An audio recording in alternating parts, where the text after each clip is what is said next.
Okay, good evening. I'd like to call the Emergency Board of Trustees meeting together in order on Tuesday, March 24th at approximately 6 p.m. Would you please join me in reciting the Pledge of Allegiance? I pledge allegiance to the flag of the United States of America and to the republic for which it stands, one nation, under God, indivisible, with liberty and justice for all.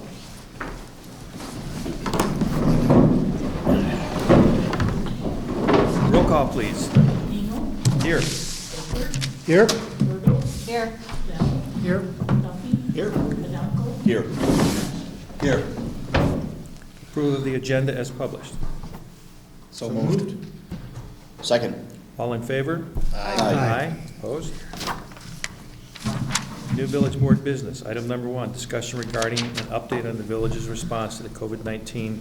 Consider a motion for action if necessary. I guess I will start. Thank you, everyone, for coming again tonight. After tonight's meeting, we'll, amongst us, decide if we want to continue to have these meetings. It seems like it's been years since we had this meeting. It's only been a week ago. There's been so much happening, so much going on. Thankfully, we as a village and we as a county, we're kind of in the lead on a lot of things going with the COVID-19 thing. The state, I believe, is finally starting to catch up with what's going on. As you are aware, the county did issue a number of emergency resolutions and proclamations over the last week, particularly when it relates to visitors coming up as a result of what occurred over the last weekend. And now the governor's, I don't know if you had a chance to read the governor's thing that he put out. I'll read the thing about the travel because I'm very happy he made it as strong as he did to keep people away, if you will. I'll just read one part of it. All individuals present within the state of Wisconsin are ordered to stay at home or at their place of residence. If they're not currently at their place of residence, they are to travel there and stay there. And it's also backed up with an enforcement action of a fine and potentially jail, which can be done by local law enforcement and/or sheriff's departments. Employees can do that. I don't see that happening, hopefully, but at least there's some teeth in it, and at least the proclamation is there. And I have other, if anybody wants a copy of this, you're welcome to have one or take a look at it. I can email it to you, whatever the case may be. I guess I would ask, well, probably start with Chris. We went a long way with the coalition in the last week. It's amazing what this Door County community can do when we all start to pull together. It's enlightening to see. Before I turn it over to you, one thing that we didn't put on the agenda, I kind of wish we had, I forgot to say anything, was public comment. And only because I wanted to make a public comment, not as an official role, okay? And that comment was going to go something like this. I've been trying not to be really angry with a lot of people. And it's difficult not to when you see what a lot of people were doing. People can be stupid, people can be idiots. They are people, they don't come with warranties, I understand, but I'll give you one simple example. Happened to be a friend of mine, I won't name any names, but on Sunday morning, this individual contacted me to say, hi, how am I doing? They came up from the weekend from Chicago. Did I want to stop over there at their house and have breakfast before they left to go home? And I said, Craig, let me ask you a question. First of all, what are you doing here? And secondly, did you not see any of the media reports or information about not traveling to Door County, even if you have the second home? Yeah, I saw that. And I said, what about you are already on restriction, not supposed to travel, stay at home in Illinois? So why would you leave Illinois to drive up to Door County? Well, I had some things I wanted to do at the house. I want to do a little painting later in the spring, and I thought now was as good a time as any. Okay? And my response to him basically was, I won't swear on camera, but my response basically was, what the hell are you doing? Think about it, okay? How do you know what damage you may have caused to somebody up here? And you may never know. I mean, please think, going forward in the future, now that you're going back to Illinois, think about what you're doing down there. And when things are great and clear and fine, I'd be happy to see you and we'll have breakfast. But until then, I'm really upset with you. I'm still your friend, but I'm upset. And that was pretty much how we left it. Okay? But that scenario was repeated multiple times over the weekend. I had close to 100 emails explaining how people were up here What could we do about it? People are angry. I've heard a lot of angry voices from residents in Door County. They're concerned. And that's all we are really trying to do, is spread the concern and get people to comprehend that maybe they need to pay a little bit of attention to their neighbors, their friends, and their relatives. So, all right, that's all I have to say on that. Chris, would you like to Sure. update us? I will echo, first of all, everything that he said, and I could even make it worse if you wanted to make it worse. I guess the question I would ask, at the county level or local level, was anything done to put any teeth behind, for example, we know on the fire and EMS side, we know of people that are here because they're quarantined. And we know they have my personal cell phone to be successful in their quarantine, and they choose to ignore their quarantine. People are sick in the home, came from New York, choose to leave the home. They went to multiple coffee shops. They went to the Pig. I mean, they've been all over the community. Is there any teeth behind any of it where we could take any action at any level of government, as far as some kind of enforcement? Do you know? I mean, just Yes, there is. Under the public health decree, the emergency decree that was made by the county, yeah. the public health department can in fact force quarantine and force, okay? But it has to be reported, it has to be, related to, and an action potentially can be taken. Yes. Thank you. So that's my negative comments, that this is, I absolutely agree with them, this is going on, and it's actually worse than just people coming up. It's people that are sick, that are here on quarantine, that choose to ignore it and go to the places where we all shop. And I don't know how we fix that. On a more positive side, the coalition, or the Fire Chiefs Coalition, is very busy. When we started it, when I talked to you a week ago, it was Monday, right? Monday or Tuesday last week. Bo had come to me Monday morning and said, you need to put something together that will support the community. And we did that, and did it for the whole county. And we made a list of things we thought we would do for people, or could do for people, understanding that at the end of the day, or at the end of this event, when we looked at the list, it's probably not going to look like what we started with, and it is already there. We've really become a temp agency, where we are putting together blocks of volunteers to support other groups within the county. Be it Jay at the Piggly Wiggly, we gave him a block, and every morning they're there. We gave the county clerk a big block of people, so we schedule them and vet them and all that, and then they manage them. We're doing a big one right now for Door County Medical Center for their food co-op. They're gearing up to feed between 20 and 30,000 people, or meals, 20 to 30,000 meals per week out of their kitchens. We're trying to help them staff another kitchen here north. So that's kind of what our focus is to take all of those volunteers and organize them into blocks of people that can help others.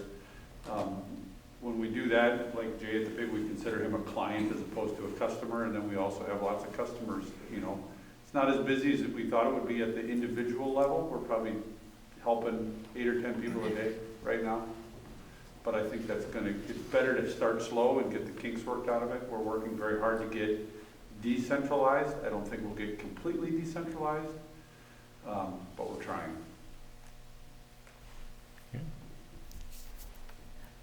I believe I know the answer to this question already, but you know who the infected people are that are supposed to be quarantining up here, but they are not.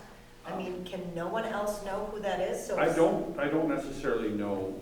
In the case that I was texted about this morning, I know who the homeowner was, and his nephew from New York was coming here with his girlfriend to quarantine, and I just simply said, through the caretaker, right, so I get it third hand, so I don't know who it is. Okay. I do now.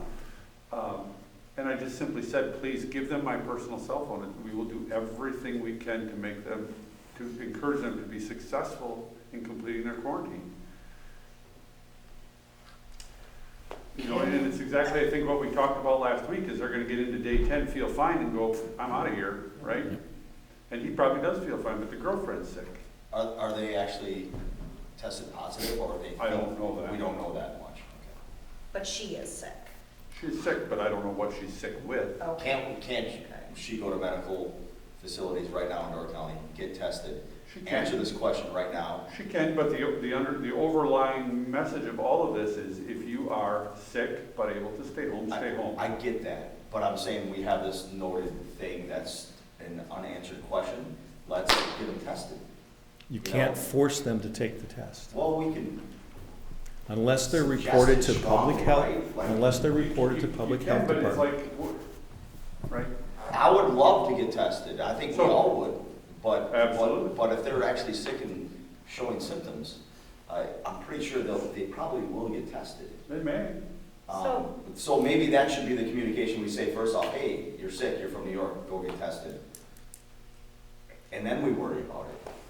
And we need to worry about it completely, I agree, but let's do something about it. You know, if they actually follow the quarantine, I have no issue. Right. But obviously, if they were out and about, that puts all of us in danger. And so, now that Dave answered your question, Chris, will you report that to public health? Yes. Here's my question on that. And in part because, based on how this may spread in other areas of the country, the chance of this being the only time this is gonna happen in the next 30 to 60 days, I would consider slim, okay? Exactly. So, especially when you consider how many people have second homes or family with second homes, and so can we, as a combination EMS and the village, based on, or even the county, based on what we've declared so far with the state of emergencies, come up with and draft a letter that we would figure out how we deliver to whoever we come to know is there, and basically tell them in there, it has been reported to us that you're here under quarantine and that you are not staying in quarantine all the time.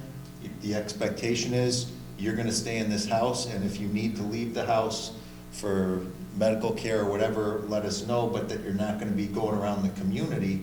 And if we get somebody like that who ignores that direction, don't we have enough with what we have declared already to say, hey, if you're going to continue to go out in our community in this condition, we're gonna have to notify the sheriff and ask that you're taken down to county or something.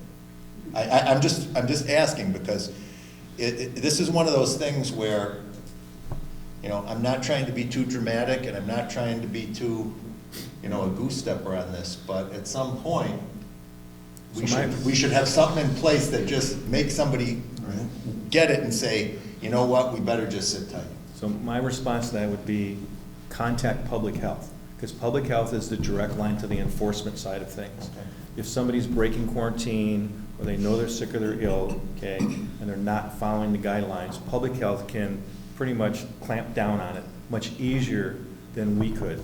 But do as- we as want a to village. notify public health as the village together, or do we want, you know, to just leave? I don't disagree with what you're saying, but the intricacies and the staffing and manpower issues of what you're asking, we're all gonna be overwhelmed. If this goes the way they think it's gonna go, we're all gonna be overwhelmed. And then to think we're gonna manage something like that, I think is a great idea, but probably not realistic. I was just offering it from the standpoint of, is that something that we would, if this grows to 8 cases or 10 cases or 12 cases, is that something we wanted to be burdening you with or somebody on your staff with as far as contacting public health?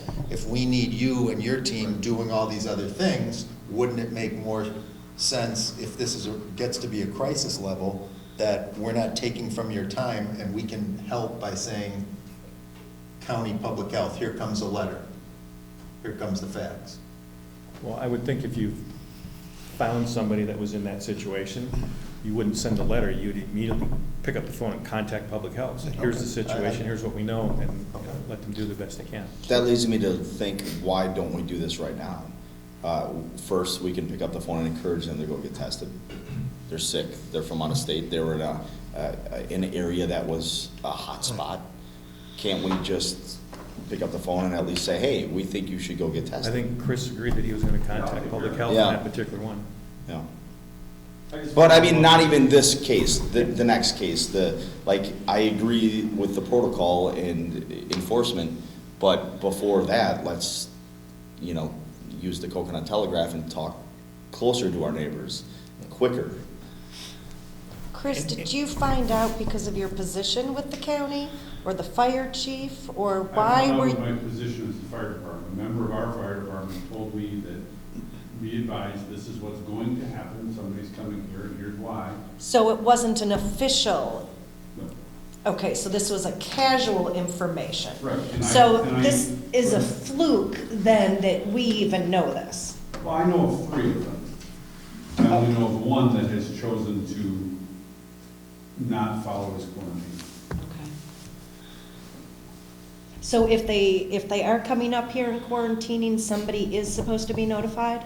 No. Yeah, I was just trying to, No, this was word of mouth casual discussion by the by, and we want to know, because we want to give them those numbers to help them be successful in being quarantined. As opposed to, saying, good luck, it's like, good luck. we're You're on here your to own, help. Right, yeah. it's better to say, good luck, we're here to help you, and here's how we can help you, Right. and that's what I did, and that's just not good enough for me. No offense, Chris. No, I get it. Well, truth be told, there's probably numerous cases of the virus currently circulating in Door County Absolutely. Right. that we will never know. Absolutely. Very minor symptoms or whatever, it could be a cold, sniffles, whatever, and they have it. We will never know that, unfortunately. But any other questions for Chris or anything else you want to add, Chris? No, I'm good. John, did you want to bring up anything in Liberty Grove side? Or? yet. Okay. Or Bud? I was just on Morro Bay Drive 2 hours ago and checking out a complaint on the water, and on the south end, there was a car coming my way at Illinois Plate. We had somebody from Waukesha call up. They were coming up to Sand Bay because the wife has been sick. She went in to get tested, don't have the results. They're going nuts in the house, so they're coming up here to spend our time up here. And we argued back and forth, and Janet, our former clerk treasurer, was on the phone with them, and she knows them personally. And they called back today, or talked to him today. And, yeah, the wife's still sick. I've been up till 2:30 cleaning up the house because she's still sick. So we'll see if we're coming up or not. Click, hung up the phone. There's a lot of that, apparently Reinhardt Plumbing and some of this may be Door County-isms, right? Is that, last week or last 2 weeks, Reinhardt Plumbing, 150 houses opened up. That's just It is one. March, that they could have some on It the is. books It's already. about, Could be the it's a little timing. early for the growth, Yeah. but yeah. I'd like to follow Rob. up on that question. Reading Heber's proclamation that I could access essentially said all enforcement is up to local jurisdiction. The various order and the degrees of it. It is, what I saw said an electrician or a plumber would be considered okay to be going on. And if there was some sort of a laundry breakdown, that laundry repair was noted on there as being okay. So my question is, what is also in motion, and what I am seeing signs of throughout town is accelerating, is these people who either have got their homes ready or are getting them ready are now trying to hurry through with a paint job. They're trying to hurry through with furniture delivery. And my question is, single-family home, condo, cottage, whatever it is, do we need to be getting a communication out that, based on the governor's order, you're not gonna be able to have painters coming up from Kiwani or Algoma or wherever. You're not gonna be able to have furniture delivery people from Green Bay coming up because that's not on the approved list, and enforcement is up to us locally. Where do we stand on that? Because, Pretty much, as I read the Evers' proclamations and all of his whereases, you pretty much have to go through public health to get an enforcement action. Okay. But as far as us, as a responsible party, You'd have to go through public health to okay, get an so, enforcement action. so we should be discouraging that. Yes, Through absolutely. that, If we okay. can, yes. So then, for instance, does this mean that effective, midnight tonight, the work on Door Hotel is halted until further notice? No, that's not what the order says.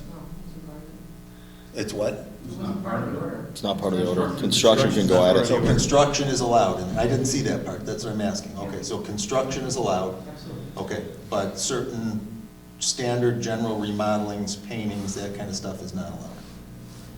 I think that's all. No, I think that's allowed, That all falls under the construction. way I read it. Yeah, Okay? There's very little that isn't there's allowed. very little. Okay. Basically, it comes down to three things, the way I read it.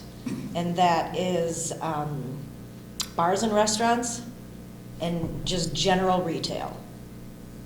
Okay, That's it. Everything else basically is open. okay.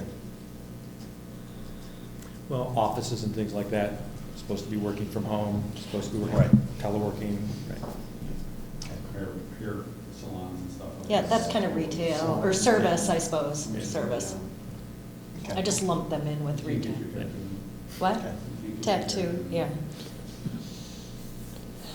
Okay, thank you. So, the bulk of people are still out. Louise? So as far as the festival and event list, we've canceled the Egg Hunt. The next one up, we have 2 in May. And almost all the festivals, I'm not aware of any big one in May that hasn't been canceled. Jackson Fort canceled May Fest. The Beer Fest has been canceled. Blessing of the Fleet has been canceled. I don't know if they've done Brown Trout and Bailey's Harbor yet. In Milwaukee's postponed Summerfest to September, which is a pretty big move. So anyway, for us for May, we have the rummage sale, which I would suggest we cancel. And then we had planned on scheduling a rideshare class, which we hadn't even announced, which we wouldn't be doing. Those are the only 2 things we have in May. The next one after that would be Roofing of the Goats. It would be the Goat Parade. And that would be June 13th, so we can make some decisions. I have done the press release. Alice has got it on their website, and we have it up as an event. Other than that, nothing, we haven't done the official press release. But we put all of our events for the whole year up in January. So now any events that's out there is up, but it would say canceled on it. So those are the 2. I do know, and I haven't had a chance to call Heidi yet. There was someone who called and wanted to show a film at Village Hall on April 13th. So I'll call and see what the status of that is. I'm assuming that's not happening. I don't know who that was, but I can ask Heidi about that. Janelle, do you know if Heidi went through the? She did, absolutely, yeah. And then as far as lodging goes, I think all of our lodging partners have, taken the emergency order that the village put into place to heart. So if they have people on premise and they've left, they haven't rebooked. But to the best of my knowledge, I think that's on for 60 days, correct? Well, we put it up, it was for 30 days, and we were going to reevaluate it towards the end of the 30 Okay, days. so then we did that a week ago, so we have 3 more weeks of that. So lodging is pretty quiet. In talking to lodging, we didn't talk to all of them, because at this point, we're getting a lot of voicemails that says we're closed until such and such, leave a message, we'll call you back. But from what I understand, not just here, but in a lot of other communities, we aren't getting a lot of future cancellations. Very few for June, July, and August. So we'll see, but not too many. Yeah, it is good. And then it seems like in terms of how's takeout going, I think for the most part okay. It does feel like a lot of people that are taking out are probably seasonal or second home owners, feels like, because we have a lot of owners that are working to take out stuff. They know everybody, right? So they know who's there. But for the most part, everybody adapted to it really well. Everybody that would be open is open. JJ isn't good. He was going to open today, but he decided just not to open. but we have probably more restaurants open than anybody, I guess.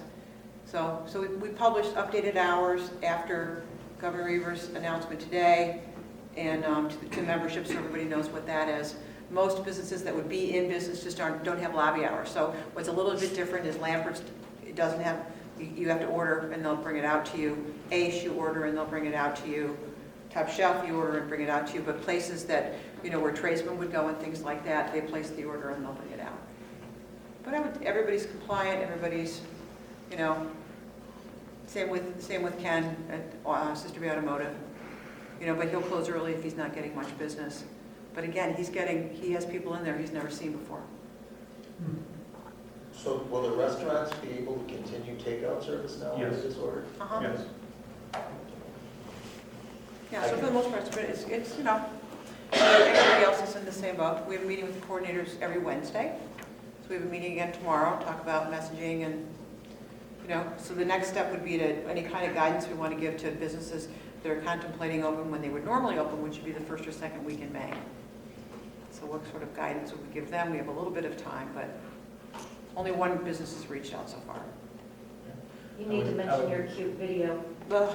Yes, I was gonna Let's say. try if you not haven't to seen mention it, the cute make sure video. you log on to the Oh, yeah, it's website and fabulous. take a look at the video that Oh, my local God. coordinators put together. I so didn't want to do that. Might take the, like, Requesting people not to come. yeah, we're asking Right. people not to come in a really nice way. Yeah, but in a nice way. So sweet. Ask them to postpone, that was Yeah, very, postpone. Hashtag postpone. So we didn't get any grief about it, which was good. Door County Vacationers has been pretty quiet. A lot of stuff there. So, it's just sort of, it was, and as far as the J1s go, other people may know better. Right now, I think the agencies are saying, at first it was on May 15th, now it's the first or second week in June. But the State Department hasn't even released officially that, they haven't even extended that hold. But once things get going again, whenever that might be, I'm sure about J1s. Yeah. I don't know. So that would, I don't have to tell anybody here, that puts a real, not just on dining, but so many of, on lodging, but so many dining partners rely on their lodging partners. Right, for second for jobs. help, right. And we also don't know on J1s, it's one thing for us to say, fine, in June we can start bringing them over, but their countries Right. also may be in totally different situations Right. with COVID-19 that, Yeah. it's not gonna work out either. Yeah, So when I there's a look lot around of, the world, it's starting to hit Belgium and Sweden and Denmark and Romania. And they're big, like 250 cases in Belgium, it's a lot. So, I don't know, we haven't had nothing official, nothing from the State Department. I'd venture to say that we're focusing on our borders right now, and not with our own states, that I doubt if J1s are gonna be a possibility. Probably. Yeah. We're not even addressing what we're dealing with in our own country, but we're willing to talk about people coming from elsewhere. I would say that's probably not gonna happen. no one should. Just my assessment. Right, and so now you have businesses that might be thinking, okay, if that's the case, then, and Chad, you're a business owner, then you maybe, normally most restaurants. I don't think you worry about J1s right now. We got bigger things to worry No, about. but what I mean is from a staffing standpoint, so most Tuesdays, a lot of restaurants in Sister Bay are closed in the summer. It's kind of a day that a lot of people chose to not be open, right, in the summer. So maybe it's not Tuesday now, maybe it's Monday and Tuesday or something. You have to have staff, so Yeah, you start to figure that out. I think we get there first, and we have bigger things to worry about, and ultimately, if demand is down, None of us will need as much staff. I don't know about that. We've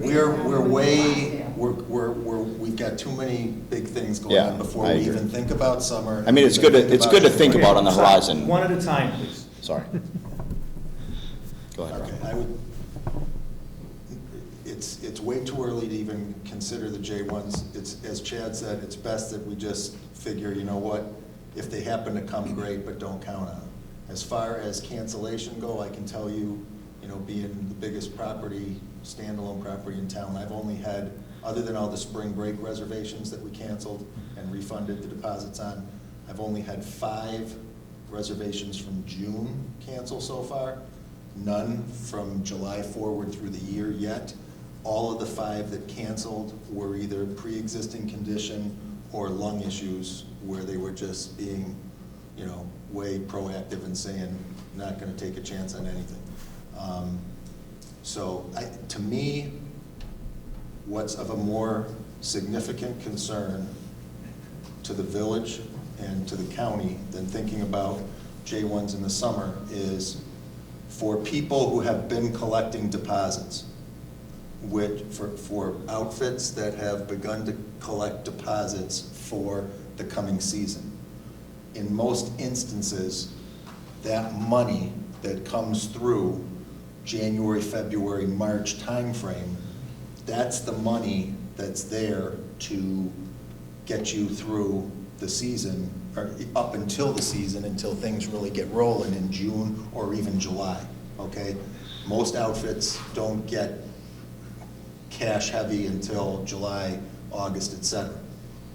If this continues, or if this turns crisis-like to the point of where people start in mass canceling reservations, then you're going to have businesses that are now doing everything possible to conserve cash, not spend on expenses, have shortened staff significantly or to whatever degree they have, saying, you know, we're preparing, they've got X amount in the till, and if the cancellations start, you know, then.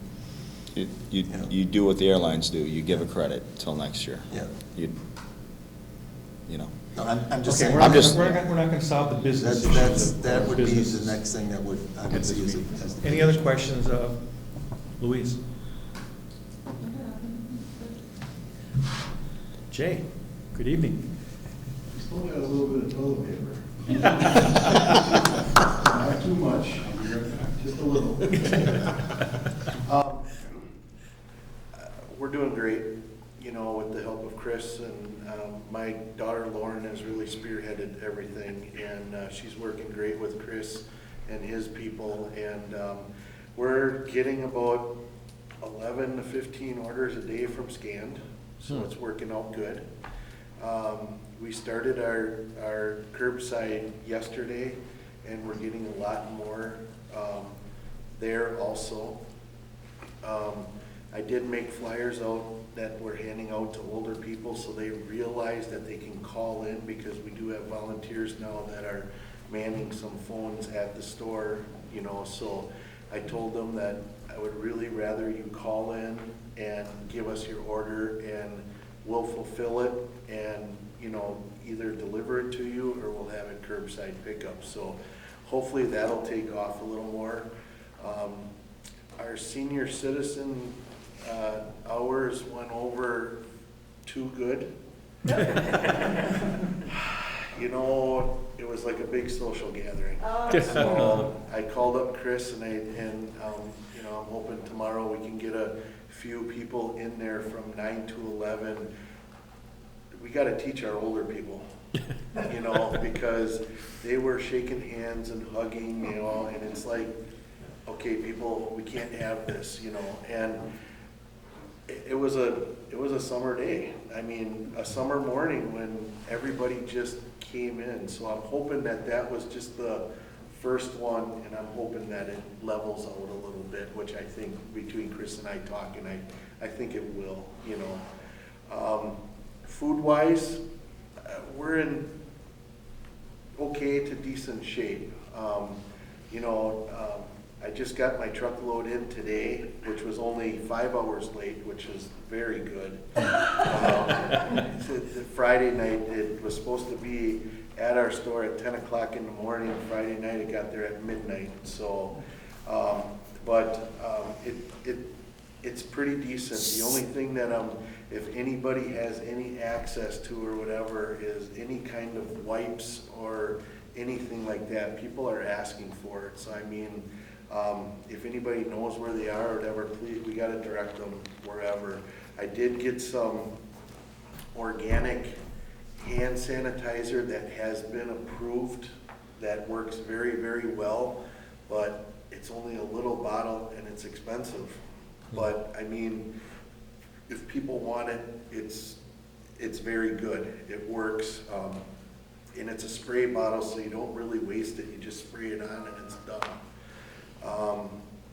Otherwise, I gotta give kudos to my family because they're keeping us afloat because, Miles was just in there and took a picture of the Kita clan we call ourselves, and, I mean, I got brother-in-laws and brother and everything that is just up there, and we're getting the job done, so, I mean, and kudos to my employees, I haven't had any sickness or anything to my employees, they're busting their butts, there is a few that, you know, I had serious talks about that, you know, I just asked them, I said, please, you know, I just want you to be safe, you know, so some have elected not to work, which is, it's fine, you know, we'll make it through it and that, so, but if each and every one of you are in there, please just, if you see the employees, just thank them, because, I mean, they're really, they're doing a phenomenal job, and, I just got all but great words to say about them right now, so. But otherwise, you know, we're sanitizing, we're trying to wipe down everything every hour. We're trying to get the best that we can. And like I said, we still do have food on the shelves, which is nice because there's a lot of other places that don't have any food on the shelves. And we're averaging, right now, we're averaging 5 trucks a week. So usually in the winter, we average about a half a truck a week. So I mean, we are going through a lot. So just that volume in itself shows how many people out-of-towners are coming up. yes, yes. There is some that I really give a lot of credit to because they are calling in and they are saying we are back and we are self-quarantining for 21 days. So I said, well, we'll do whatever we can. We'll drop your groceries off at your door. We don't even want you to come curbside to pick up. We'll drop the groceries off at the door. So I do give kudos to some of them, you know, but there is a lot of them that they're back, you know, so. So Jay, first of all, I want to thank you, you know, you've done an excellent job of keeping up with, you know, what's been going on. But one thing I did notice, I've been in there a few times in the last few days, and I know your staff's been working extremely hard. I've noticed that you have the glove station out there, you know, gloves available for people to use, and I do see, you know, when I was there, a few people that are, you know, touching vegetables and then realizing, okay, you know, maybe this one's not great, and they're not wearing the gloves. You know, I think we need to put a little more attention on, please wear the gloves when you come into the store, and I think we're in a good position. Okay, yeah, we can put that out there. I've had a similar problem, not with produce, but with parents who have 2 or 3 children who run rampant through the store touching everything. And so I'm in the process of putting up a sign, or, because nobody reads, we know, that telling any family that comes in with young children, they touch it, you buy it. Just trying to reiterate that this is not a free-for-all. And I know you want to, you know, see how firm the tomato is, but... Yeah, and I also want to touch base on something real quick. Toward the middle part of last week and to the end, we had all our checkers wearing gloves. I saw that. Okay? I had 2 nurses and a doctor come through the line saying they shouldn't be doing that. Okay, for the simple reason, number one, it just hides it. Gloves hide it. You know, you're checking out something, well, to be correct, politically correct, you should almost check out one thing, change your gloves. Check out one thing, change your gloves. So, you know, the doctor and the nurse, and I checked with Craig Kraychek, our inspector, who's a wonderful guy. He's a wealth of knowledge. And I checked with him. Now, he's got me hooked up with the Wisconsin Health Department, so each day I get the same email that health inspectors get. And they also said, you know, if you're up there, if you put we still have a little bit of the germ sanitizer. Once we get done with that, we're gonna have to probably get little buckets with a little bit of bleach water that they're gonna have to wash their hands in that in. But gloves are not the savior for our checkers checking out. So I mean, if you come into the store now, I did give the option to the checkers that if you feel more comfortable to wear gloves, but all of them said no, they would rather wash their hands and all that. And I'm in the process now of trying to get at each checkout line just one of those, you know, the automatic sanitizers, so they can just, in between every one, they can do it, but I'm having a hard time finding them also. So we're trying, but now we got that new spray, and then each one has a spray, and they're trying to remember in between to spray their hands also, so. Jay, when you say you're trying to find wipes, are you talking about specifically just disinfectant wipes or all? Yes, yes, mostly disinfectant, you know, a lot of, I mean, the baby wipes aren't good because they don't have the alcohol in it. Whatever has the alcohol in it, you know, is the main wipes. And I was excited tonight because we had one case of 6, but we had to save them for ourselves, for our, you know, so I'm just hoping that, they're hopefully projecting by the end of next week that they're hoping to get a grip on the wipes, that every store should be able to get maybe like 5 or 6 cases, and they're trying to get it going. I did get 6 cases of Lysol disinfectant spray tonight, so they must be catching up a little bit with that. So, but that's the only thing, well, that and yeast, everybody's making their own damn bread now. So. Yeast is a fine commodity. I got it hid in the back, and people come and ask. They were giving it to them, but yeah. Otherwise, we're pretty well stocked with everything that we can get. But the disinfectants and the wipes and all that is just my huge problem right now. So. Jay, if there's anything we can do for you, please let us know. Yeah, no, and I mean, we're holding our own right now, so it's just, it's been kind of fun, you know? It's been fun, I mean, all the families together, and they're hooting and hollering throughout the whole store, and it's been a good time. So. Your daughter did very well on her TV interview last night. Yeah. You want to interview me, and I'm like, my daughter's the head of it, take care of it, go ahead. Good job. Good evening, Miles. Hello, again. Jay is correct, I thought it was really busy, it just turned out they were all Kitas.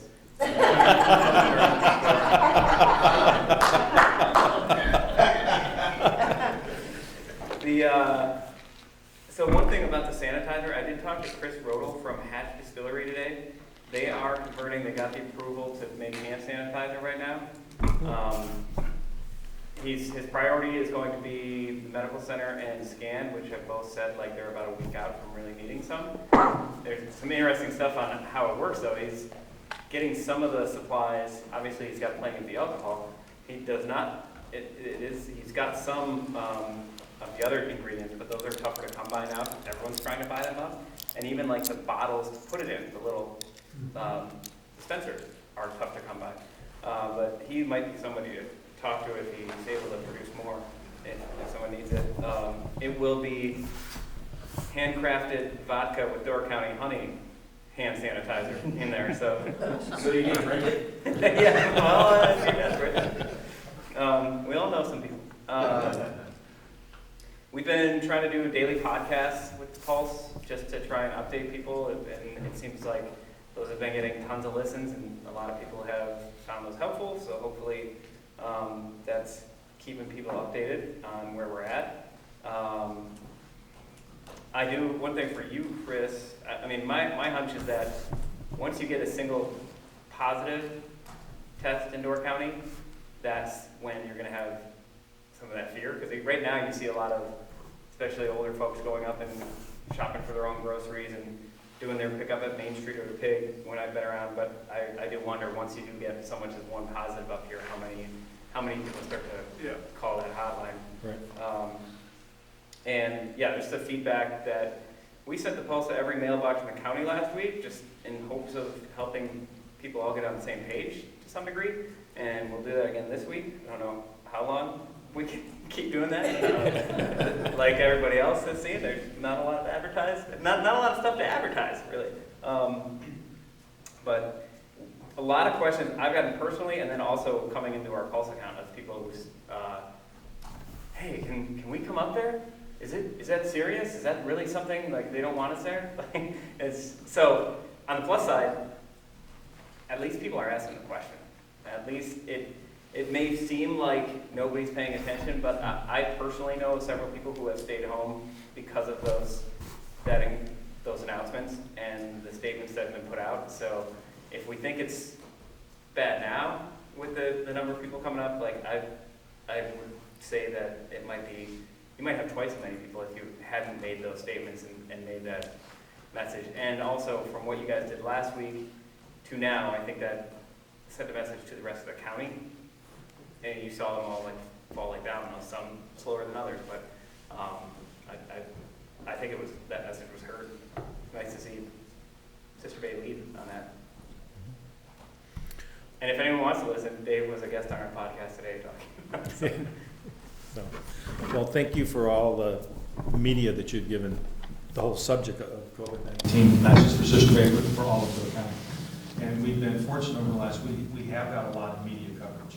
We've got it multiple times. I will call out WLUK Channel 11 in Green Bay. Has come up here multiple times, and they have done, I think they've done 5 stories now. Honestly, we were with Chris yesterday for a couple of stories, myself for a couple of stories. I still continue to get calls. I'm the mouthpiece when we get them through the Emergency Management Center, through Dan King. For that, I did and we are getting pretty good coverage. Sometimes it's surprising. I did do about a 30-minute telephone interview for the New York Times today. And they were doing a study nationwide of people visiting resort areas with second homes in off-season in the hope to flee their areas of coronavirus. So I'll be interested to see how that comes out. She told me that it probably is going to hit the street either tomorrow or the next day for that particular article. Did she ask you who we voted for? She did. And my response was, I prefer not to answer because I'm in a nonpartisan position. Oh, okay. So, I think she had a list, right? Why would she ask you that question? You can ask me any question you want. It's the New York Times. Right. I know, I read it. We wouldn't mind you saying that you voted for yourself for president. I didn't want to say I was a write-in. But, so anyway, we've gotten good media coverage, and I hope we continue to get the media coverage. I was also very thankful that the governor put as firm a decree as he did in place, and hopefully that will help us going forward, and hopefully the word will go out. We're now surrounded by states that are stay safe or stay home. Michigan did the same thing. Minnesota, I understand, was going to declare it tomorrow. Illinois is already there. So we're surrounded by states that are saying stay home. So we'll see what happens. Did anybody else want to add anything or have any questions? I have a question.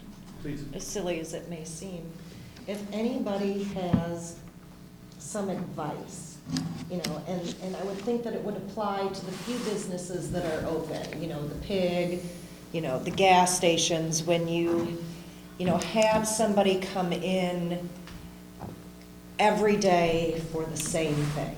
And, so if they're a smoker, they're coming in every day for 1 pack of cigarettes. Instead of getting the carton and not seeing them for 10 days, stay home.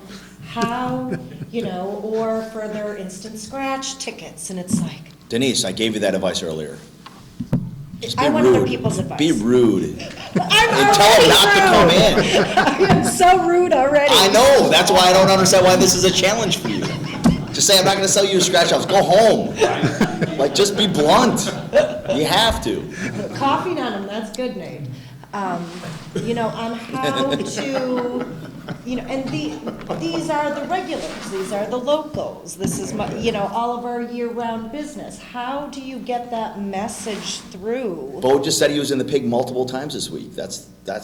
We shouldn't be doing that. Not to criticize you, but we should go once every 3 weeks right now. I have not stepped foot in there. And I mean, I do have a real nice lady that comes in all the time, and I just asked her, I said, please, ma'am, you come in for 1 or 2 items, grab some items and don't come back. You hate to say that as a business person, but it's like, please, I'm trying to protect you, not protect, And it's like, but some people just have their routines, and it's gonna be hard for them to break it. And I don't have an answer neither on how to break it, and it seems like if you're rude, it seems like they come back for more. It just, I mean. Or they just, oh, that's just a piece. Well, you know, and it's just, I mean, I don't think we're gonna break some of these people. It's just really, it's sad, but we're not gonna break them. So. That is gonna be the problem, however. I mean, if you go to Europe, people have small refrigerators, and they shop every day, and that's what these people get used to. They need to be told, you need to stock up. Please, for your own safety and safety of everybody else, don't come back. Get a week's worth, not a day's worth. Right. You got to change the mentality. And so how Just can like we that, try- I think, is to say, look, you know, it's nice to see you, and be happy to talk with you again when this is over, but please stock up for the next week and then don't come back. Oh, I don't agree with either of those statements. I'm telling you, But I get what that's you why say. Italy's in trouble. Yeah. It hasn't been there last year. They were there, you're forced to. You take a family over there, literally, it's a college refrigerator is what you get in a house that you rent. You get a washing machine in your kitchen, no dryer, and you get a college refrigerator, is most of what they have. So you are forced to shop every day. So you're commingling all the time, whether you want to or not. And I understand what Jay's saying, but I think a lot of people may also do this part of their social Yeah. interaction. You know, it gets them out every day, they've got this routine, they'll stop here and here and here to do those things. And you gotta change the mindset if you can. I know you're buying one pack every day, buy two, maybe it'd be every other day, I'll see. Right, You know, just something. begin to alter it if we can. I agree with Dave. It is a mindset thing. My dad, I talked to him on Tuesday. He had a doctor's appointment on Friday. I'm like, what are you doing? He's like, well, I've been waiting 2 months to get in there. I'm like, well, you're going to go to the doctor. You're going to get COVID-19. You'll give it to mom. You'll spread it around the retirement community. You'll kill them all, Dad. Good job. I'm like, Dad, are you okay? He's like, yeah. I'm like, don't go to the doctor. Like, my dad's a sensible guy. Like, it just, there's still a learning curve that is coming for lots of people. We're one of 100 million. There's still 230 million Americans that aren't on shutdown. Right. There's bars and restaurants open in Idaho. So like, we're not even close to getting there yet. I mean, we're starting. It's an evolving process, but it all helps. You're not going to get them all there, but it's sinking in with more and more people each day. I don't know. That's about the best. Or my earlier advice to you was really what I'd sell scratch-offs on Tuesdays and cigarettes on Wednesdays. That's it. Get that word out there. I'd like to ask a question of Miles, and going back to your point about where you quoted the governor's statement about the travel and second home, essentially the part where he was directing second homeowners to go home. Do you see the merit, Miles, in tracking down the exact specifics on that statement and including it in an article, seeing as how many of the second homeowners get your stuff online and pay attention online to your stuff, that may go a long way to impressing people. Seeing it as a statement from the governor might go a long way towards stemming the tide on some of them considering to come up. Do you have a pretty good subscription rate that you're mailing to other places in the state or out of state? Yeah, we do have a certain amount that get the paper edition, and then we also get, I'd say, I don't know off the top of my head right now, but I'd say it's like something like 70% of our web traffic comes from outside of Door County. Yeah. Okay. So That's it's a lot of people who have second homes who are always checking on Door County, who think of this more as their hometown Right. publication than their own suburban paper, if it even exists anymore. So, and then also our daily email, there's 5,000 subscribers, and a lot of those are outside the area as well. I want to add two other things on the governor's order that hasn't got much press yet, but it's still early. We talked about the stay-at-home, stay within your state of Wisconsin in order to stay at home at their places of residence. I've been asked what is their places of residence. It's typically defined as where you would vote. Yep. Because one of the questions was, well, would my resident also be my second home in Door County? No, Nope. it's where you're voting, so stay there. The other thing it says is all forms of travel are prohibited. It's not just car travel, it says all forms of travel are prohibited. Just all forms are prohibited. One of the other items was prohibited activities. This is also new, and this goes way beyond the CDC guidelines at the moment. Prohibited activities, all public and private gatherings of any number that are not part of a single household are prohibited. So they're not even saying 10 people. They're saying any number of people are prohibited. So that's a pretty bold step. So I just want to add that while I thought of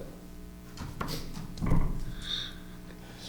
So my question on that would be, if there's a single-family home or a condo, cottage, where there's 2 or 3 different crews of multiple workers coming from all various places out of the area to do Construction is remodeling. allowed under the order. Okay. They're still asked to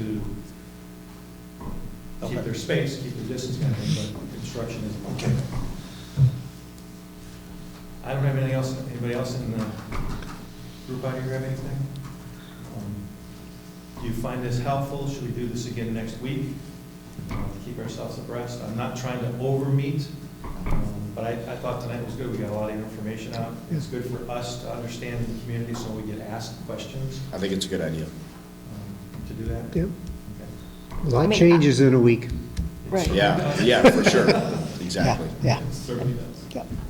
I'm probably one of the most paranoid people about this virus, but I personally would still like to meet if everybody is comfortable, you know, with the space that we have in person. I think I think the conversation flows better. I mean, who knows, a week from now, you know, what could happen? And we may all feel differently about that, but I just, No, I agree, Denise.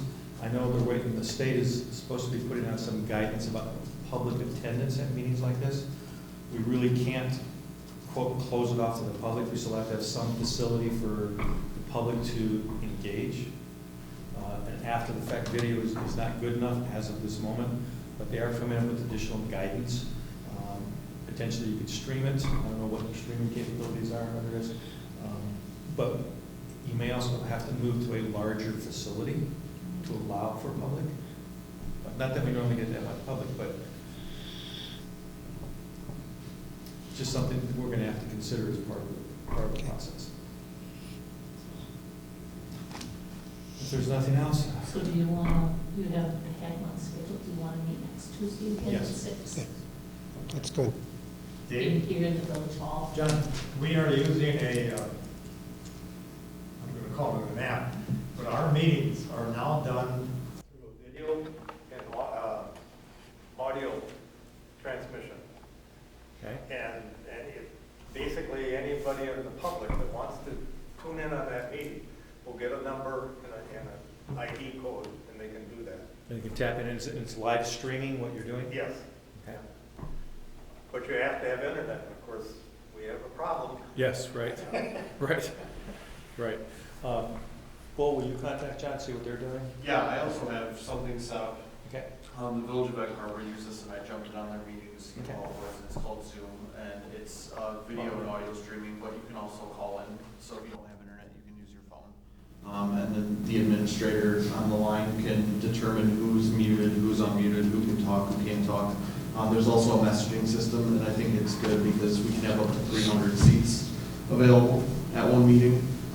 It's recordable, so we can save it and post it at a later date. But then, if, you have people in the public, we can mute them. And then if they want to talk, they can type in the chat that they have a question, or we can open it up, depending on how many people are in that meeting. So that's the resource that I want to utilize, because I think the goal of this is to stop people from meeting. And that's where we have to take this as serious as we can. And if we can do that, I'd really like to use the web resource. I know at the county level, we are also looking at various functions. Again, the big issue is broadband.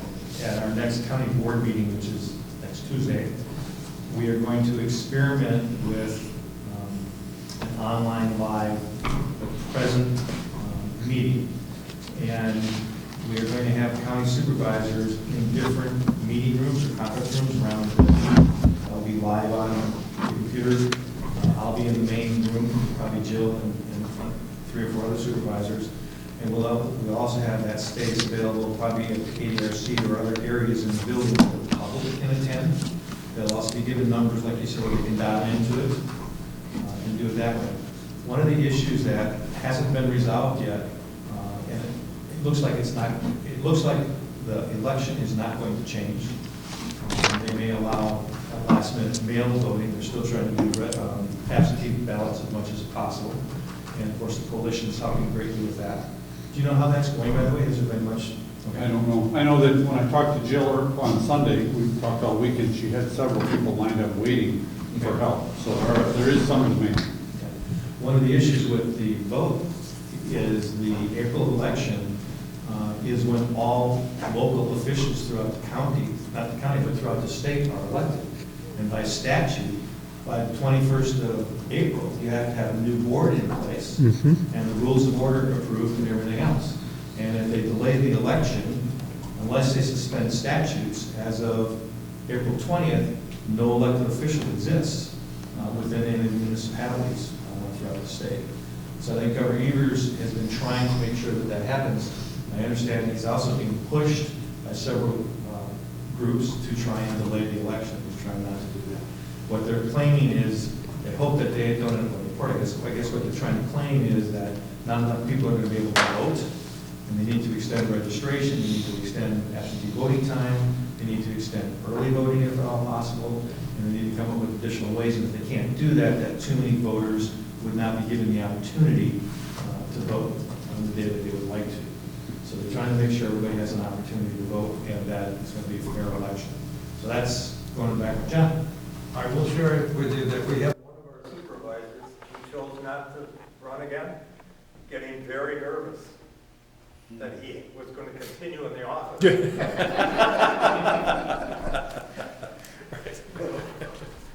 So that's an item of concern, small concern at the moment. It still appears it's going to proceed forward on the original day, and that won't happen. But at the county, we're doing that, so that's actually in preparation for the reorganizational meeting that we have to have in April to see how it's going to work. This is kind of like our, let's see how this meeting is going to work this way, and that's what we have to do in the April reorganizational meeting. Miles, have you done a story on that at all? On the election updates? Yeah, there's trying to keep track of it just like you are. With each update that comes through. I know that the thing that I saw today was that their biggest concern is poll workers are dropping like flies. Nobody wants to work the polls. So even as of 10 days ago, they were putting out the call for more poll workers because they were going to be short even in Door County, where normally there's just so many people who step up for that stuff. But poll workers are generally part of that most vulnerable group.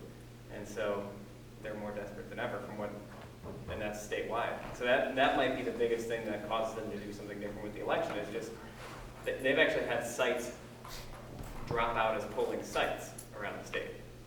So they imagine trying to do that 7-8 days in advance.